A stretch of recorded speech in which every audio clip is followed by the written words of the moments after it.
주시옵소서. 손 들고 옵니다. 주 나를 외면하시면 나 어디 가리까. 천부여 의지 없어서. 천부여 의지 없어서.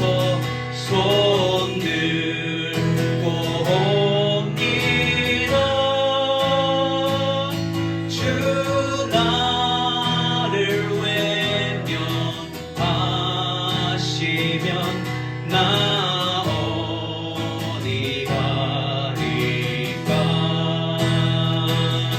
내 죄를 씻기 위하여 피 흘려 주시니 곧 되게 하는 마음으로 주 앞에 옵니다. 전부터 계신 주께서 영주를 죄인을 보혈로 구해 주시니 그 사랑 한없네. 내 죄를 씻기 위하여 피 흘려 주시니 곧 되게 하는 마음으로 주 앞에 옵니다. 나 예수 의지함으로 큰 것 많아서 주님께 구한 모든 것 늘었겠습니다. 내 죄를 씻기 위하여 피 흘려 주시니 곧 되게 하는 마음으로 주 앞에 옵니다.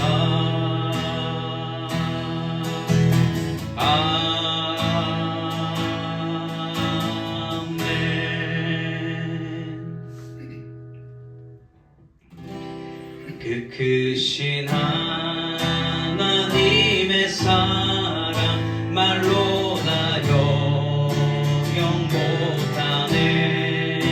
저 높고 높은 별을 넘어 그 낮고 낮은 땅 위에 죄로만 영혼 구하려 그 아들 보내사 화목제로 삼으시고 죄 용서하셨네. 하나님 크신 사랑은 증량다 못하며 영원히 변치 않는 사랑 성도여 찬양하세. 외로운 시절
보시옵네 내 모든 죄 다 사시고 무덤에서 부활하신 나의 구세주 주 하나님 주 하나님 독생자 예수 날 위하여 오시옵네 내 모든 죄 다 사시고 무덤에서 부활하신 나의 구세주 살아계신 주 나의 참된 소망 걱정 근심 전혀 없네 사랑의 주 내 갈 길 인도하니 내 모든 삶의 기쁨 늘 충만하네 주 안에서 거듭난 생명 도우시는 주의 사랑 참 기쁨과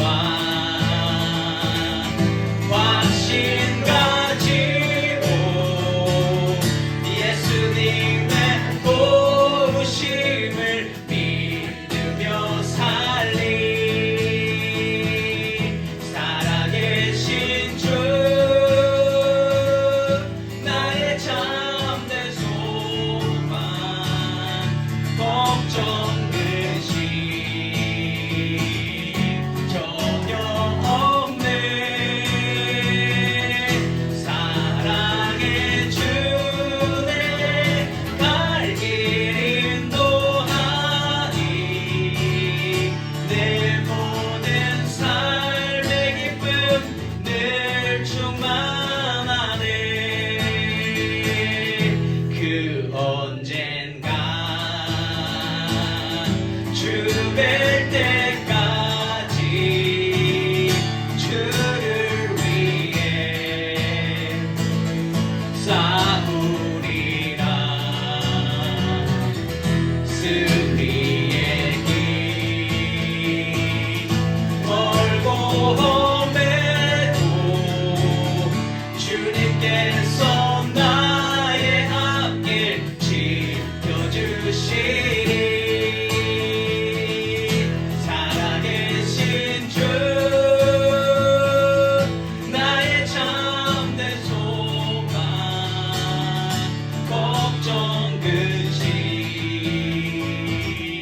전혀 없네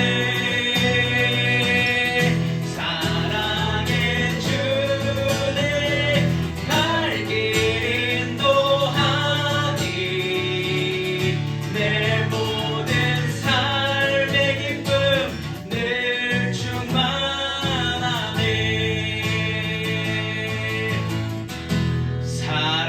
살아계신 주 나의 참된 소망 걱정 근심 전혀 없네 사랑의 주 내 갈 길 인도하니 내 모든 삶의 기쁨 늘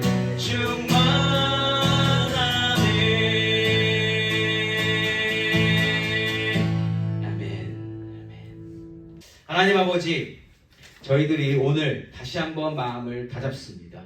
하나님 주시는 말씀을 들으며 그 말씀 안에서 우리가 하나님의 은혜와 영광과 사랑과 진리를 찾을 수 있도록 도와주시옵소서. 다른 그 어떤 말보다 하나님 말씀으로 말미암아 우리가 변화되게 하여 주시옵시고, 하나님 말씀이 온전히 믿어지는 그 역사가 오늘 이 시간 이루어지게 하여 주시옵소서. 예수님의 이름으로 기도드립니다. 아멘. 오늘 본문 말씀 요한복음 7장 25절에서 44절까지의 말씀입니다. 요한복음 7장 25절에서 44절까지의 말씀인데 우리 25절에서 36절까지 우선 교독하도록 하겠습니다. 25절에서 36절까지의 말씀, 제가 25절 먼저 읽습니다. 예루살렘 사람 중에서 어떤 사람이 말하되 이는 그들이 죽이고자 하는 그 사람이 아니냐? 드러나게 말하되 그들이 아무 말도 안 하는가? 장자들은 이 사람을 참으로 믿을 수 있는 줄 알았는가? 그러나 우리는 이 사람이 어디서 왔는지 아노라. 그리스도께서 오실 때에는 어디서 오시는지 아는 자가 없으리라 하는지라.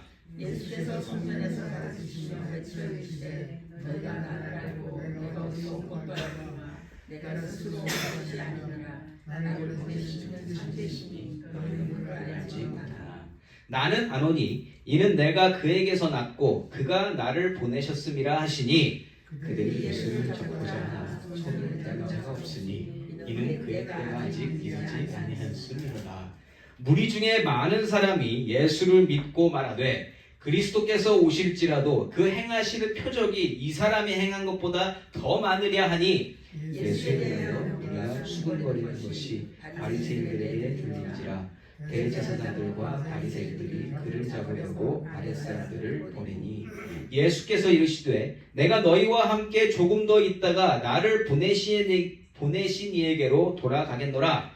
너희가 나를 찾아도 만나지 못할 터이요 나 있는 곳에 오지도 못하리라 하시니 이에 유대인들이 서로 묻되 이 사람이 어디로 가기에 우리가 그를 만나지 못하리요? 헬라인 중에 흩어져 사는 자들에게로 가서 헬라인을 가르칠 터인가? 나를 찾아도 만나지 못할 터이요 나 있는 곳에 오지도 못하리라 한 이 말이 무슨 말이냐 하니라. 아멘.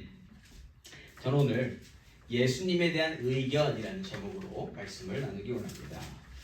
자, 하나님께서 인간을 지으시면서 주신 능력, 사고하고 판단할 수 있는 능력을 주셨습니다. 사고하고 판단을 하면 뭐가 생기는지 아세요? 의견이 생깁니다.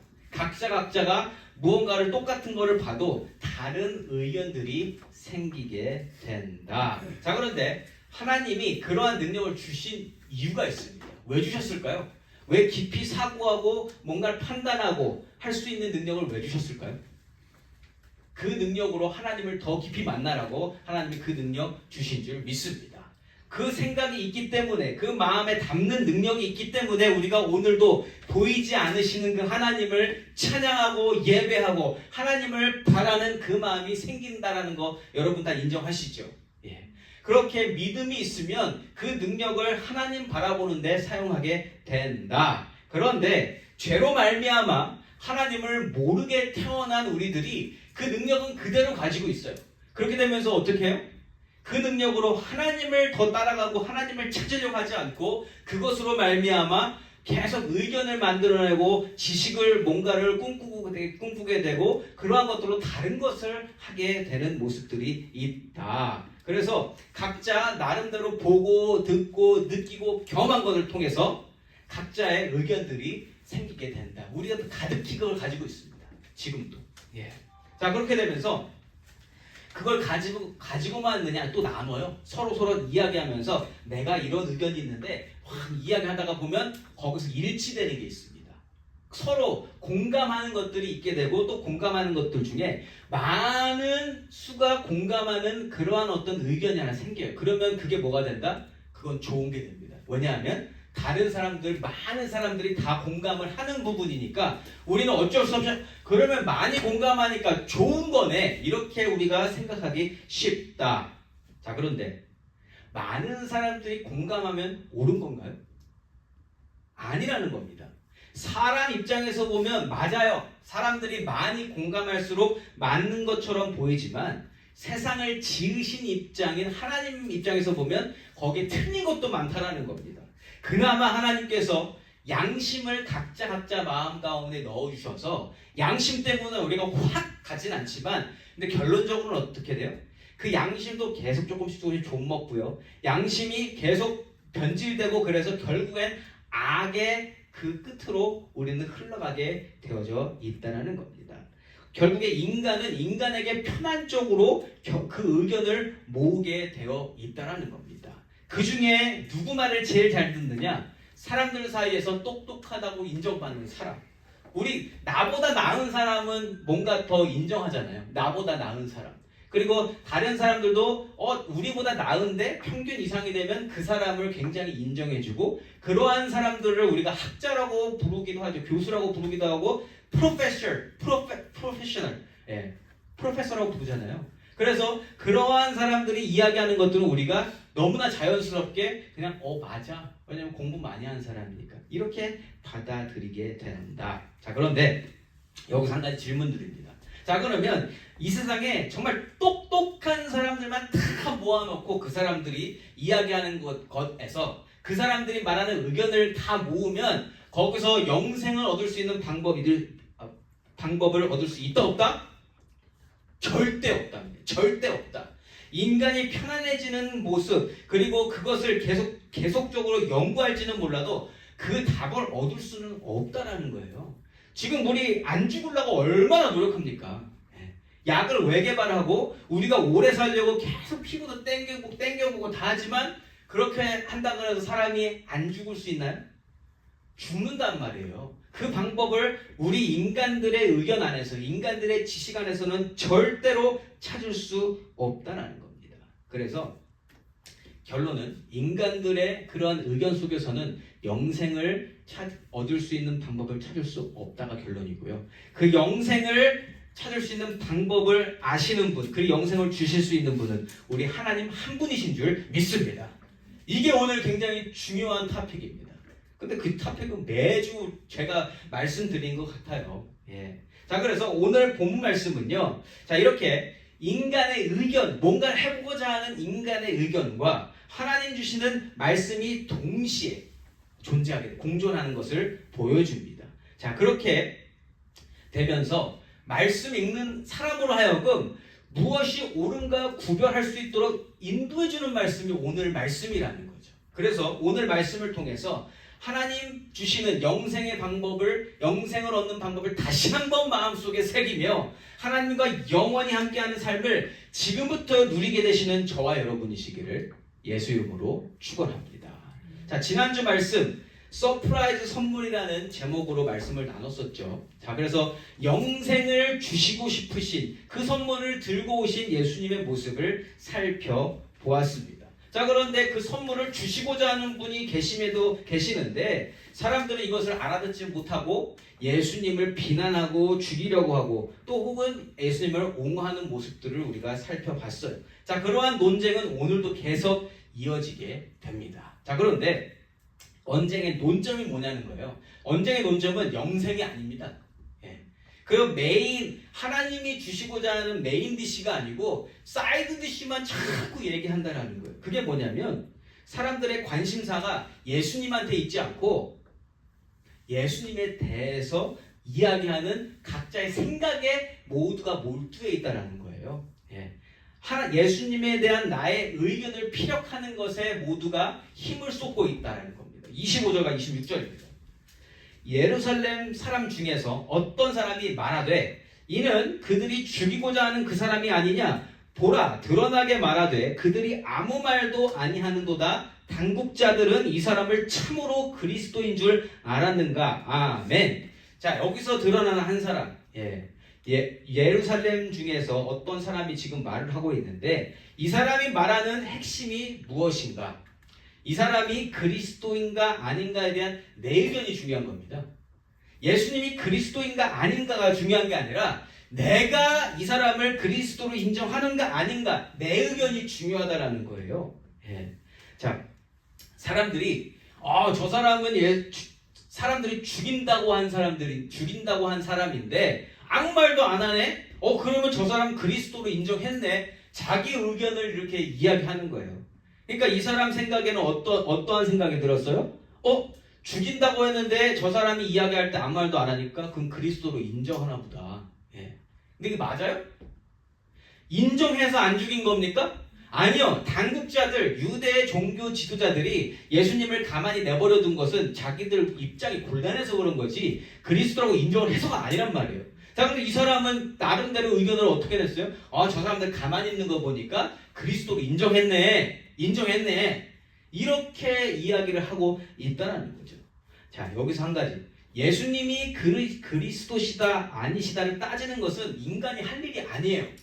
왜냐하면 예수님은 그리스도로 오신 분이기 때문입니다. 하나님이 이미 인정하셨습니다. 그러면 끝이에요. 우리가 거기에 대해서 할 말은 없다. 그런데 인간은 자꾸 말하고 싶어 한다는 거예요. 그 예수님에 대해서 의견을 내고 싶어 한다. 인간이 할 일은요, 예수님 말씀을 통해서 변화받는 것인 줄 믿습니다. 우리가 그것만 하면 된다는 거예요. 자꾸 우리는 얘기하고 싶어 한다. 자, 예루살렘에 살면서 예수님에 대한 이야기를 듣고 예수님을 평가하는 이 사람이 정말로 하고 싶은 얘기가 뭔가? 27절 말씀입니다. 그러나 우리는 이 사람이 어디서 왔는지 아노라. 그리스도께서 오실 때에는 어디서 오시는지 아는 자가 없으리라 하는지라. 아멘. 자, 이 사람이 진짜 하고 싶은 얘기는 뭐예요? 내가 아는데 당국자들이 그리스도로 인정했는데 나는 아니거든. 나는 인정 안 합니다. 왜요? 그리스도께서 오실 때는 어디서 오는지 아는 자가 없어야 된다는 거예요. 근데 이 사람이 말하는 건 뭐 주장하는 건? 나는 이 사람이 어디서 온지 안다. 어떻게 알아요? 그 동네 사람인가 보지. 나사렛 사람인가 보죠. 그리고 소문을 들었나 보죠. 저 청년은 나사렛에서 성장한 청년이고 조금 특이하다고는 들었는데 그렇지만 하나님 말씀에 분명히 그리스도는 어디서 오는지 모르게 되어 있다. 이렇게 주장하고 있는 거예요. 그러니까 말씀을 아는 사람이라는 거예요. 그리고 하나님 말씀에 대한 어떤 리스펙트도 있는 사람이다. 조심스럽게 이야기하는 거 있지만 근데 결국에 뭐예요? 내 의견이 중요한 거예요. 내 의견. 하나님이 정하신 거 말고 내가 생각하는 예수님에 대해서 이야기한다. 자, 내가 아는 저 사람은 그럴 수 없어. 이렇게 이야기하고 있다는 거죠. 자, 그런데 맞아요. 그 사실이 틀린 사실은 아니에요. 나사렛에서 성장하신 그 예수님 맞고요. 요셉의 아들 맞습니다. 우리가 보통 아는 대로 목수이기도 하세요. 맞아요. 그리고 그것도 맞지만 또 그리스도 메시아는요. 하나님께서 보내실 때 모르는 것도 맞습니다. 그러니까 이 사람이 하는 게 틀린 말은 없다라는 거예요. 틀린 말은 없지만 그렇지만 여기에는 오류가 있다라는 겁니다. 왜요? 내가 하고 싶은 얘기를 하는 거지 하나님이 하시고자 하는 얘기를 하고 있지 않다라는 겁니다.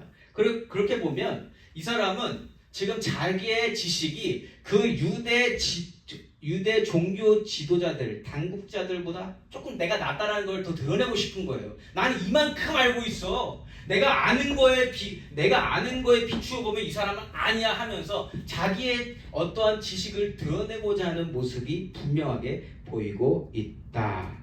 그래서 여러분, 신앙생활에서 조심해야 될 거 뭐냐면 내가 가진 성경 지식에 대해서 뽐내거나 나의 의견을 해답처럼 내놓는 것 조심해야 된다는 거예요. 그게 정답이 아닐 확률이 훨씬 높습니다. 정답이라 할지라도 그 의도가 하나님이 원하시는 의도가 아니라면 그건 잘못된 발언이 될 수 있다는 겁니다. 하나님 말씀을 많이 알면 알수록 좋은 건 사실이에요. 그러나 하나님 말씀은 하나님을 알고요. 하나님 백성으로 하나님 자녀로서 그렇게 성화되어져 가는 것에 필요한 도구가 하나님 말씀이지 내가 자랑하고자 하는 것이 하나님 말씀이 되면 안 된다는 겁니다. 자, 이러한 자기 지식 자랑에서 빠져나오지 못한 자를 위해서 예수님이 주시는 말씀입니다. 28절과 29절 말씀입니다. 예수께서 성전에서 가르치시며 외쳐 이르시되 너희가 나를 알고 내가 어디서 온 것도 알거니와 내가 스스로 온 것이 아니니라. 나를 보내신 이는 참되시니 너희는 그를 알지 못하나 나는 아노니 이는 내가 그에게서 났고 그가 나를 보내셨음이라 하시니 아멘. 자, 예수님의 답변은 심플합니다. 예. 자, 우선은 네가 한 말 맞다 인정해 주세요. 맞아, 네가 나를 알아. 내가 어떠한 배경에서 성장했고 어떠한 동네에 있었고 내가 무엇을 하는지 너가 봤으니까 그거 맞다 인정해 주십니다. 예. 자, 그런데 인정하시는 이유가 있어요. 예수님이 그렇게 인간의 모습으로 여태까지 살아오신 것을 인정하셔야 된다는 거예요. 왜요? 예수님이 인간의 모습으로 낮아지셔서 인간의 모습으로 사셨기 때문에 인간을 위한 희생제물로 드려질 수 있다는 거예요. 그래서 그 모습을 분명하게 하셔야 됩니다. 그래서 30년 동안 여기서 사신 거예요. 사람들에게 갑자기 뿅 나타나신 분이 아니라 우리가 모든 인간들이 겪는 과정을 똑같이 겪으신 온전한 인간이시라는 것을 드러내시기 위해서 그 누구도 부정하지 못하도록 그렇게 살아나셨단 말이에요. 살아내셨단 말이에요. 그래서 이 모습도 예수님 입장에서는 인정하는 게 좋은 거다라는 겁니다. 그래서 인정해 주십니다. 예, 맞아요. 그러나 예수님은요 동시에 하나님이심을 또한 드러내시는 거예요. 내가 어디서부터 왔는지 알지만 나는 스스로 온 게 아니다. 나를 보내신 분이 하나님이시다. 그렇게 하나 예수님이 말씀하시면서 예수님이 100% 인간이심과 100% 하나님이심을 지금 현재 드러내시고 계시다라는 겁니다. 아주 정확하고 분명하게 말씀해 주십니다. 자, 그래서 우리가 여기서 볼 건 뭐냐면 예수님께서 해주시는 말씀, 예수님께서 직접 주시는 말씀은 언제나 그 은혜가 충만한 살아있는 진리의 말씀인 줄 믿습니다. 그래서요 예수님이 해주신, 그러니까 복음서 보면 영어로 빨간색으로 이렇게 있는 부분 있잖아요. 그 예수님의 말씀만 우리가 골라서 보잖아요. 그럼 우리는 잘못될 이유가 없어요. 왜냐하면 진리의 말씀만 해주시니까. 거짓이 전혀 없으시고 예수님은 우리가 살 길에 대해서 정확하게 말씀해 주시는 분이시다. 그래서 예수님이 왜 오셨으며 누구시며 이 땅에 왜 계시는지 그리고 다시 하늘로 올라가시고 어떻게 되시는지 그 우리가 궁금해하는 모든 질문에 대한 답변이 예수님 말씀 가운데 다 담겨 있다는 거예요. 의심할 게 하나도 없다. 자, 이렇게 예수님 말씀만 들으면 우리는 헷갈릴 게 없는데 우리를 헷갈리게 하는 게 뭘까요? 예수님이 다 말씀하시는데 우리가 헷갈리는 이유가 있다는, 헷갈리는 이유가 뭐예요? 우리한테 예수님의 말씀도 들리지만 동시에 뭐가 들려요? 사람들의 말이 들리기 때문이에요. 근데 사람들의 말은 어떤 말이에요? 예수님의 말씀을 듣고 자기 나름대로 해석한 말들이라는 거예요. 자, 그런데 이 본문 안에서 등장하는 사람들도 마찬가지지만 우리도 하나님 말씀이 더 잘 들립니까? 아니면 누가 해석해 놓은 사람들 말이 잘 들립니까? 예수님 말씀 아무리 그러니까 가장 좋은 설교, 퍼펙트한 설교는 그냥 말씀 읽는 거예요. 명절 끝날 곧 그날에 예수께서 서서 이르시되 뭐 이렇게 하면은 이게 가장 좋은 설교인데 그러면 알아듣는다 못 알아듣는다? 못 알아듣는다. 그래서 우리가 더 귀 기울이는 건 어디예요? 이걸 해석해 놓은 사람의 말에 우리가 더 귀를 기울이게 된다는 겁니다. 여기에 근데 함정이 있다는 거예요. 함정이. 예. 그래서 그 사람의 말들이 결국에는 나중에 잘못돼서 우리를 헷갈리게 한다. 그러니까 우리가 살고 있는 이 세상에서도요. 예수님에 대해서 많은 오해를 하죠. 사람들이. 예. 예수님 머리 대신 교회에 대해서도 많은 사람들이 오해하고 있는 거 인정하십니까? 기독교에 대해서 오해하고 있잖아요. 그런데 이러한 오해들이 예수님 말씀 때문에 오해가 생겼나요? 아니에요. 예수님의 말씀, 하나님의 말씀은 단 한 번도 변한 적도 없고요. 복잡하지도 않아요. 되게 간단한 말씀이에요. 심플하단 말이에요. 그런데 이거를 이 심플한 것을 사람이 자꾸 꼬고 설명하다 보니까 거기서 그 의견 때문에 사람들이 헷갈려 한다. 인정하십니까? 예. 여러분, 하나님 말씀은 복잡하지 않습니다. 그 대신 예수에 대해서 하나님 말씀에 대해서 나름대로의 의견을 피력하는 사람들 때문에 오해가 발생하게 된다는 겁니다. 그래서 교회나 목사나 크리스천이 더 조심해야 된다는 거예요. 왜요? 아는 것 같아서 이야기했는데 잘못하면 아까 그 사람처럼 된다는 거예요. 내가 아는데 메시아는 절대 어디서 오는지 알 수가 없어. 근데 그게 말씀이 맞거든요. 틀리지 않아요. 틀리지 않은 말씀이지만 그렇게 들으면 예수님을 그리스도로 받아들일 수 없게 되는 오류가 발생한다는 거예요. Do you understand?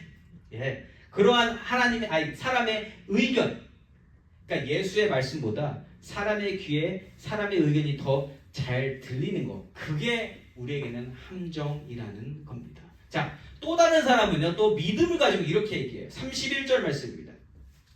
무리 중에 많은 사람이 예수를 믿고 말하되 그리스도께서 오실지라도 그 행하실 표적이 이 사람이 행한 것보다 더 많으랴 하니 아멘. 여기는 또 좋은 말이 써져 있네.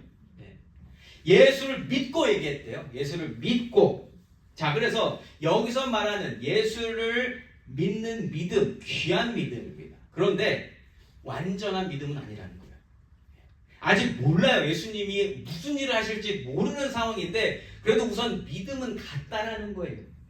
자, 그런데 여기서 31절에서 예수를 믿는다고 하는 사람들은 무엇을 베이스로 해서 예수님을 믿게 됐어요? 뒤에 보시면 그 행하실 표적이 이 사람이 행한 것보다 더 많으랴. 그러니까 여태까지 예수님이 보여주셨던 많은 표적들을 통해서, 그러니까 어떤 경험들을 통해서 예수님을 믿게 됐다라는 겁니다.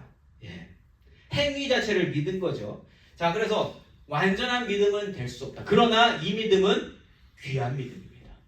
왜 귀하냐? 왜 귀하냐? 믿음은 어디서부터 시작이 돼야 돼요. 갑자기 어느 한순간에 그 누구도 충만해서 갑자기 믿음이 확 이렇게 되는 사람은 아무도 없다. 그러나 믿음은 어딘가에서부터 시작이 되어야 합니다.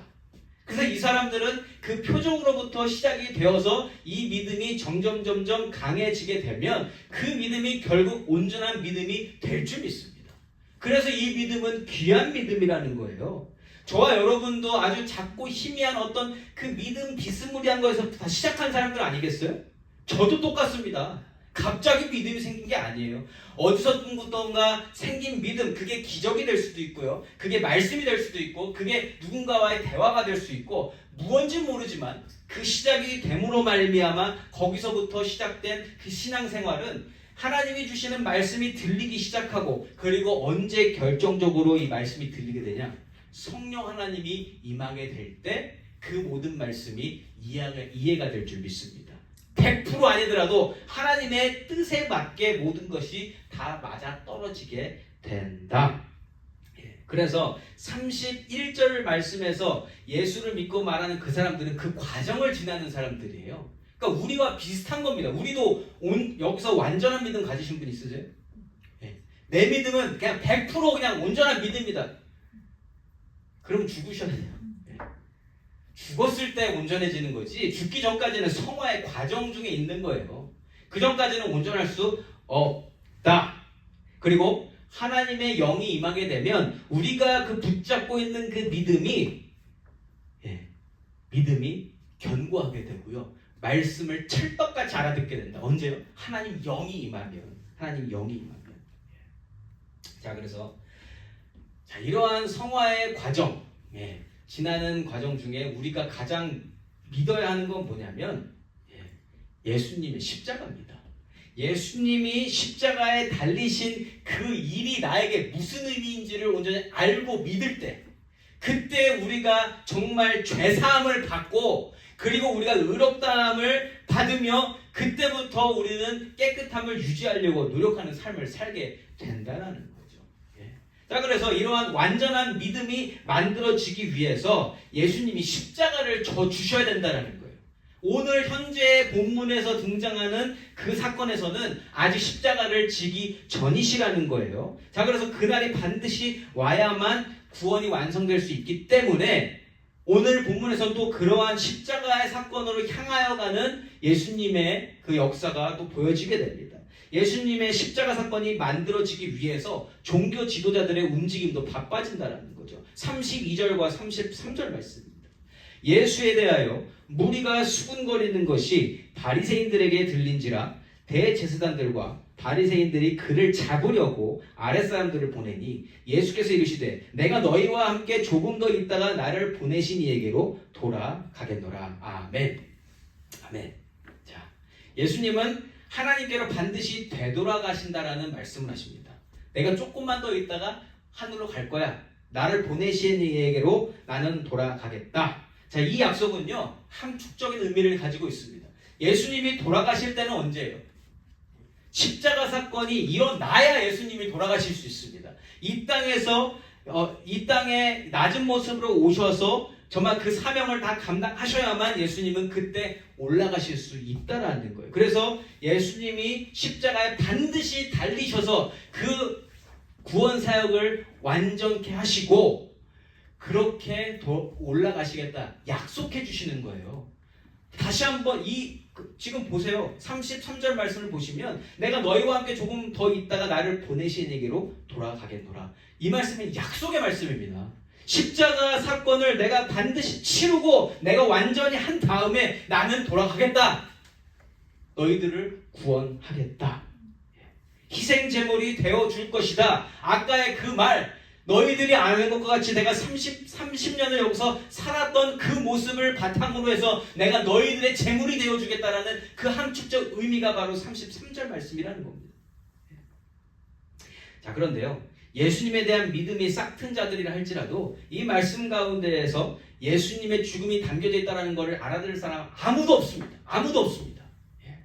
그럼에도 불구하고 예수님은 자신이 걸어가고 있는 길에 대해서 아주 구체적으로 말씀하신과 동시에 반드시 일어날 일에 대해서 다시 한번 확신을 주시고 계시다는 거예요. 그러니까 이 사건을 나중에 예수님이 부활 승천하시고 나서 돌아보면 그때 예수님이 하셨던 모든 일들이 십자가 사건인 걸 우리가 아는 것처럼 그들도 알게 되는 겁니다. 그리고 또 예수님은요, 예수님의 때가 있다라고 말씀을 하세요. 그러니까 예수님을 만날 수 있는 것도 한정적이다라는 것 또한 이야기해 주십니다. 34절 말씀입니다. 너희가 나를 찾아도 만나지 못할 터이요 나 있는 곳에 오지도 못하리라 하시니 아멘. 자, 이 말씀이 무슨 뜻입니까? 그냥 쉽게 들으면 예수님이 이제 하늘로 부활 승천하실 거니까 죽으신 후 3일 후에 부활하셔서 예수님 올라가시면 못 만나는 거, 이렇게 생각할 수 있어요, 쉽게. 그런데 그러면 예수님 그렇게 가시면 그 이후에 있는 사람들이 예수님 못 만나는 거예요? 말이 안 되잖아요. 여러분 예수님 만나셨어요? 안 만나셨어요? 왜 자신이 없으십니까? 사도 바울 예수님 만났어요? 못 만났어요? 근데 사도 바울 예수님 십자가 사건 이후에 예수님 만났습니까? 그 이전에 만났습니까? 그 이후에 만났잖아요. 예수님이 여기서 나를 찾아도 만나지 못할 것이다 라고 말씀하시는 것은 지금 부활 승천하고 나서 이별해서 못 만나는 그거 말고 우리의 아직 생명이 살아있을 때, 육신이 살아있을 때 예수님을 만나지 못하면 너희가 나를 아무리 만나려고 해도 만날 수 없다라는 걸 말씀하시는 거예요. 너희가 나를 찾아도 만나지 못할 것이다. 나 있는 곳에 오지도 못하리다. 예수님 계시는 곳이 어디예요? 천국, 하나님 우편 보좌에 계시잖아요. 거기에 갈 수 있는 방법은 뭡니까? 예수님 믿는 것밖에 없다. 예수님 십자가에 달리신 그 사건을 믿음으로 말미암아 죄사함을 얻어서 하나님께로 갈 수 있는 그 방법밖에는 없다. 예수님 지금 그 말씀하시는 거예요. 예수님을 놓치면 죄사함 받고 영생을 누릴 다른 방법이 전혀 없다라는 것을 예수님이 지금 말씀하시고 계십니다. 육신이 죽은 후에, 모든 것이 다 끝난 후에, 그때 아무리 예수님을 깨닫고 그때 복음을 깨닫고 그때 알아도 그때는 아무 소용 없다. 그래서 누가복음에 거지 나사로, 부자와 거지 나사로 얘기가 있는 거잖아요. 그 부자가 죽어서 그 아브라함 곁에서 이렇게 편안히 있는 나사로를 보고 나도 저기 좀 보내주세요 했는데 갈 수 있어 없어요? 못 갑니다. 왜요? 죽었잖아요 이미. 그 전에 믿었어야죠. 그 전에. 우리가 아직 생명 붙어있을 때 믿어야죠. 그 이후에 믿으면 아무 소용없다는 겁니다. 그런데 이렇게 단호하고 명확한 구원의 때를 말씀하시는데 유대인들은 뭐하고 있다? 자기 지식 자랑하고 지금 자기 거 챙긴다고 아무 정신 없다라는 거예요. 자기 자신에 갇혀 있습니다. 왜 만나지 못하는가에 대해서 이렇게 영적으로 해석하는 게 아니라 뭔 만나지 못해? 아 그럼 저 사람 지금 딴 데 가려고 지금 생각하고 있네. 기껏 생각해낸 게 뭔지 아세요? 지금 유대인들의 주무대가 어디입니까? 유대인들의 서울 같은 곳이 어디예요? 예루살렘이잖아요. 자 그런데 예루살렘에서 성공하지 못하니까 다른 데 가서 제2의 전성기를 찾으려나 보다 이렇게 생각한다는 거예요. 35절과 36절 말씀입니다. 이에 유대인들이 서로 묻되 이 사람이 어디로 가기에 우리가 그를 만나지 못하리요? 헬라인 중에 흩어져 사는 자들에게로 가서 헬라인을 가르칠 터인가? 나를 찾아도 만나지 못할 터이요 나 있는 곳에 오지도 못할 한 이 말이 무슨 말이냐 하니라. 자기 나름대로 생각해. 자기들은 그 헬라에 있는 곳에 안 가겠다는 뜻이에요. 네.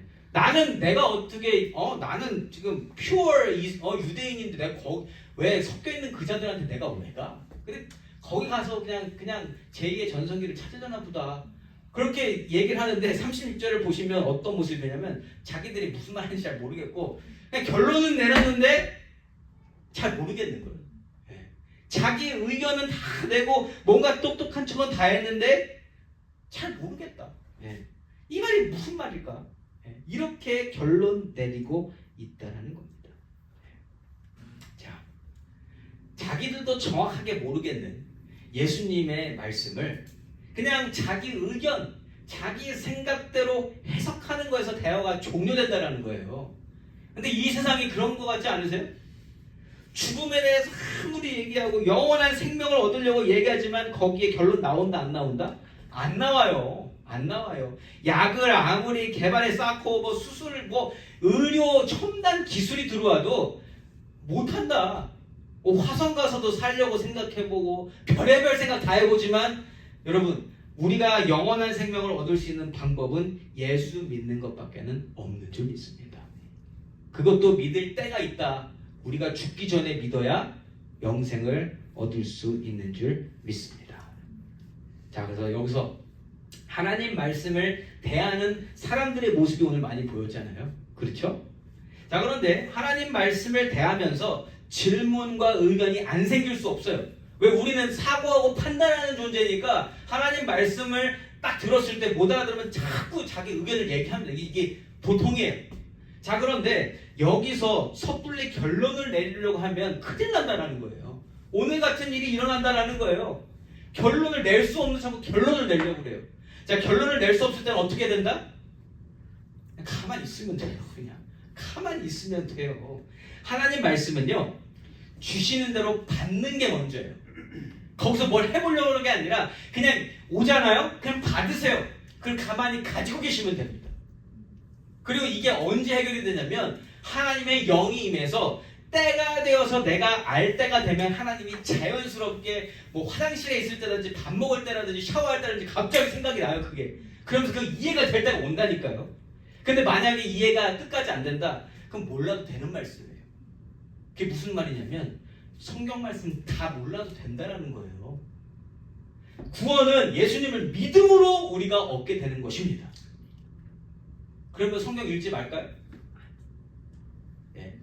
계속 아이러니가 연속이 되죠.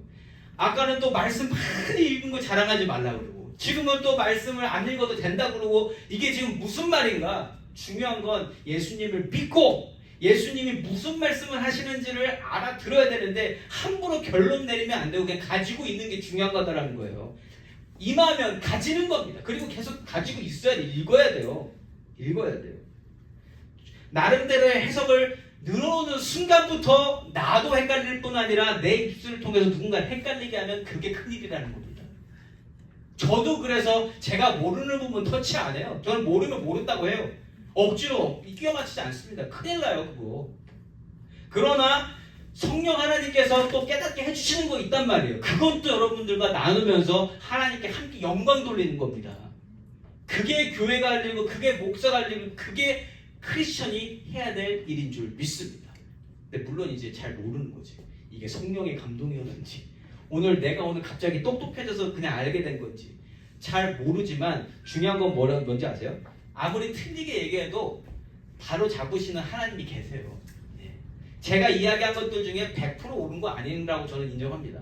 그러나 여러분, 하나님이 그 모든 것을 다 아시고 우리를 선한 길로 인도하시는 줄 믿습니다. 근데 누구를 하나님이 어떠한 사람을 인도하시냐면 그렇게 말씀을 안에 축적해 놓은 사람들, 이걸 자랑하려고 축적한 게 아니라 하나님이 주신 대로 받아놨는데 성령 하나님의 역사로 이게 조명이 되어서 이해가 되면 틀린 부분도 구별할 수 있게 된다는, 그래서 올바른 길로 가게 된다는 겁니다. 그래서 우리가 말씀 읽어야 돼요. 그래서 성경 말씀이 우리와 가까워야 됩니다.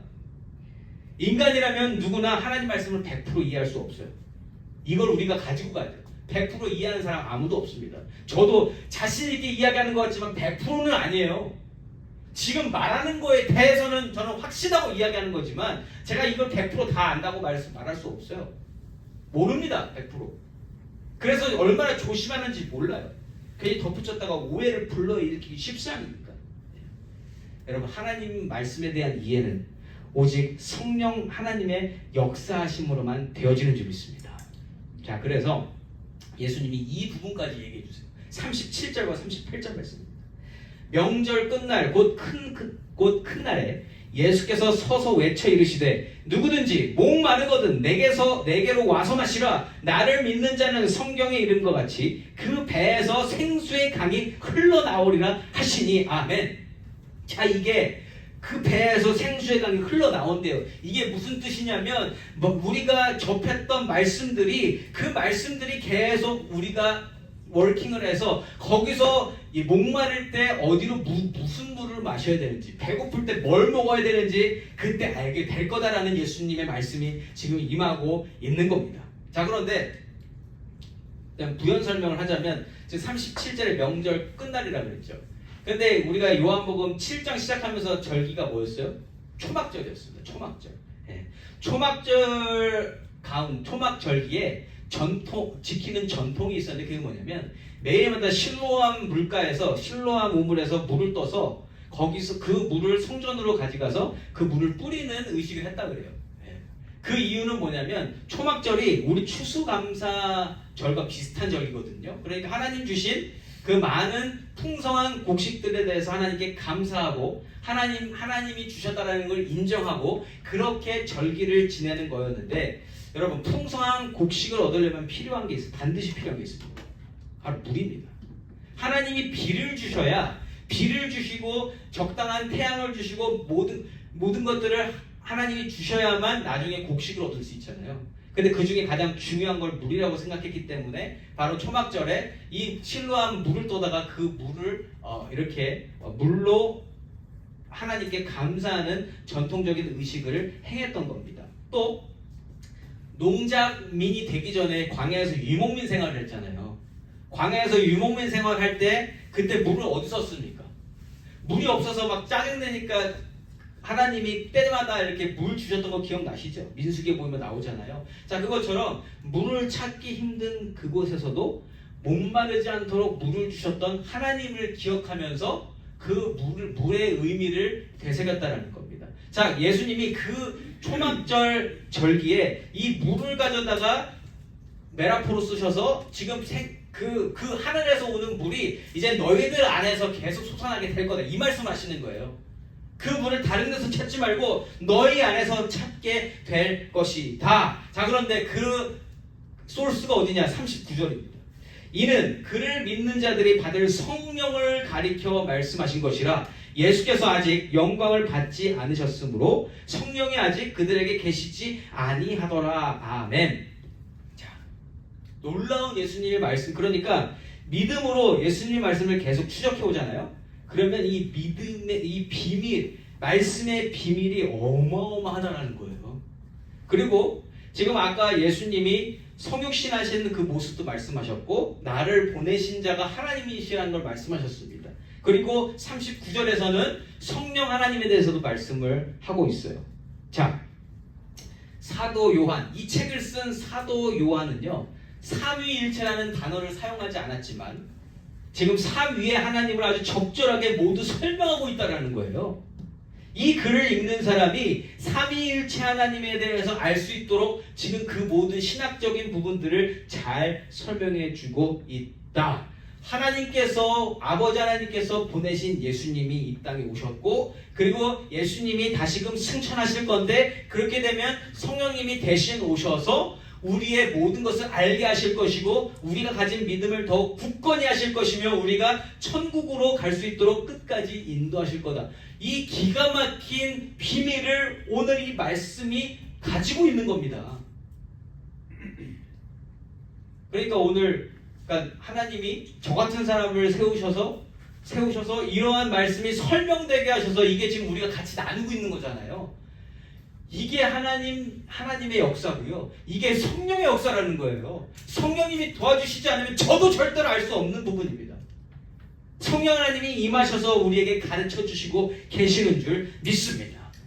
자, 철저히 하나님 말씀과 실제적인 경험을 통한 사도 요한의 증언이에요. 이 말씀은 본인이 경험한 거거든요. 본인이 말씀을 들었고, 예수님을 십자가 전에 봤었고, 십자가 후에 봤었고, 보혜사 성령 하나님의 임자신까지 경험한 사람이 이 모든 글을 지금 적고 있다는 겁니다.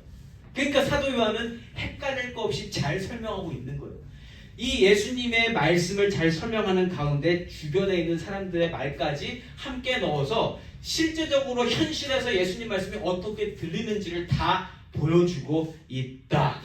그러니까 오늘 말씀 가운데에서 예수님 말씀을 다 골라내면 정말 그냥 영생을 얻는 방법이 그냥 뚝 보인다는 거예요. 그냥 딱 알짜배기로 여기에 그냥 가지고 오게 된다. 사도 요한이 그걸 보여주고 있는 겁니다. 자, 그래서요, 예수님의 말씀만 이렇게 따라가면 말씀의 비밀을 하나씩 알게 되고 영생의 방법을 터득하게 된다는 거예요. 완벽하게, 구체적으로 하나도 미싱하지 않고 다 알 수 있다. 그런데 반대로 예수님에 대한 의견만 내놓는 사람들의 말만 들으면 어떻게 돼요? 도대체 무슨 말인지 하나도 못 알아듣는 게 오늘 말씀이라는 겁니다. 도대체가. 예수께서 깊은 영적 가르침을 주실 때 누군가는 더더욱 예수님에 대한 믿음이 깊어지고 있는데, 지금 똑같은 이야기를 제가 오늘 지금 거의 한 35분간 이야기했던 이야기를 성령 하나님의 도우심 없이 믿음 없이 들으면 무슨 말로 들린다? 하나도 안 들려요. 무슨 얘기인지 몰라요 지금.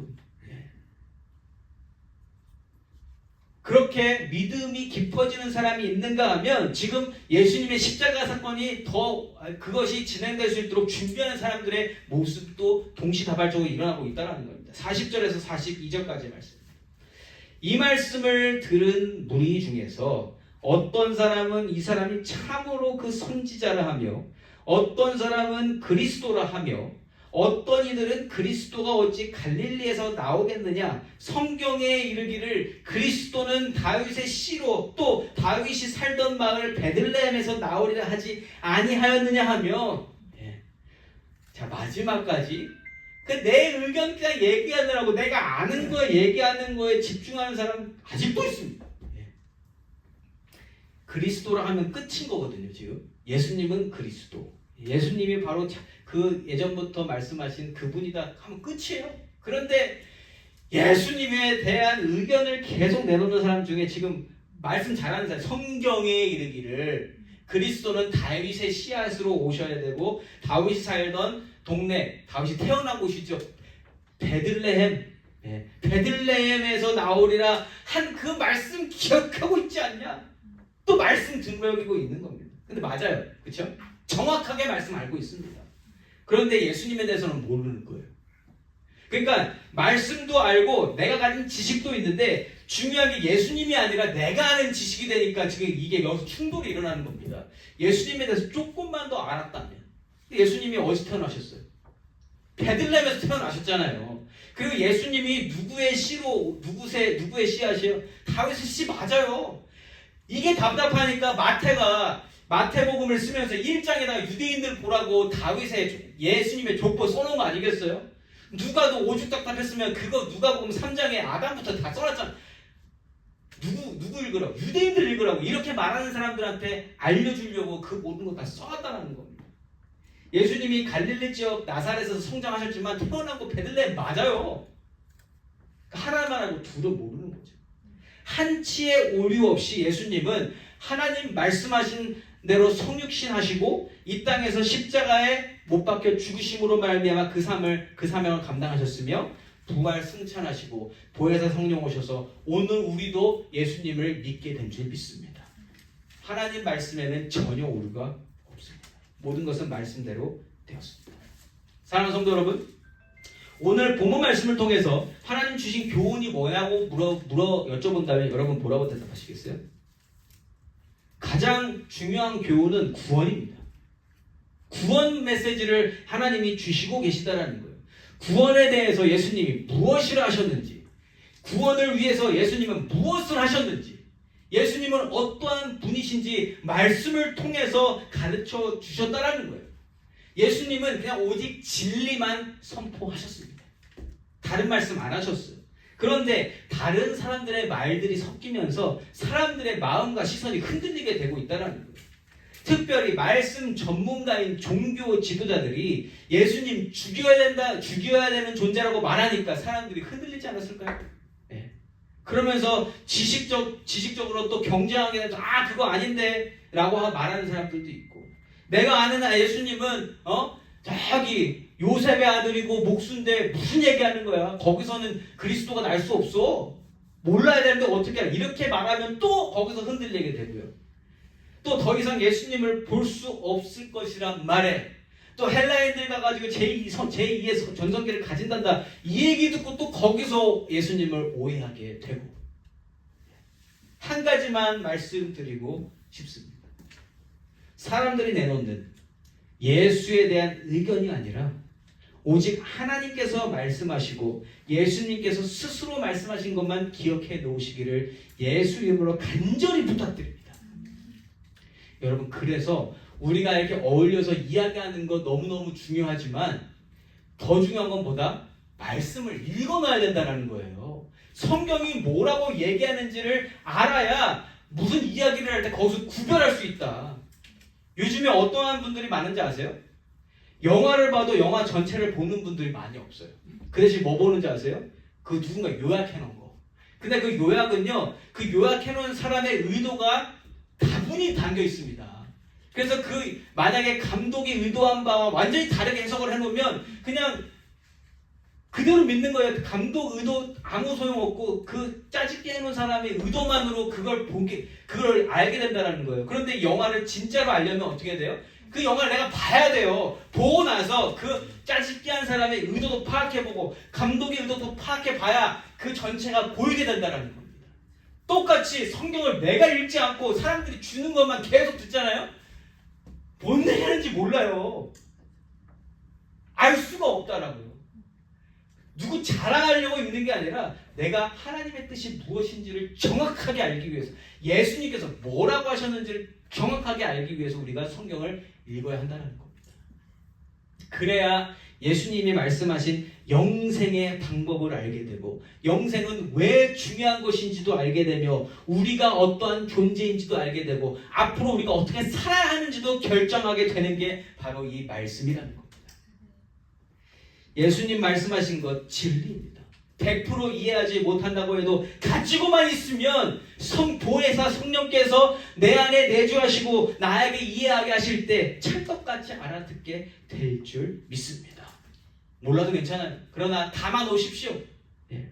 좋은 믿음은 진리의 말씀을 믿음으로 받고 간직하고 하나님의 인도하심을 받아서 그 믿음의 깊이를 계속 파고 들어가는 것, 그게 좋은 믿음입니다. 떠든다고 좋은 믿음이 아니라는 거죠. 예수님의 말씀에 귀 기울이시기 바랍니다. 그래서 제가 처음에 인사할 때 하나님만 바라보십시오, 이렇게 인사한 겁니다. 오늘도 진리의 말씀만을 골라 들으시고 예수님을 더욱 신뢰하고 믿음이 더욱 깊어지시며 진정한 예수님의 제자로 한 발짝 더욱 가까이 가게 되시는 귀하고 복된 트루스 교회 성도님들이시기를 예수 이름으로 축원합니다.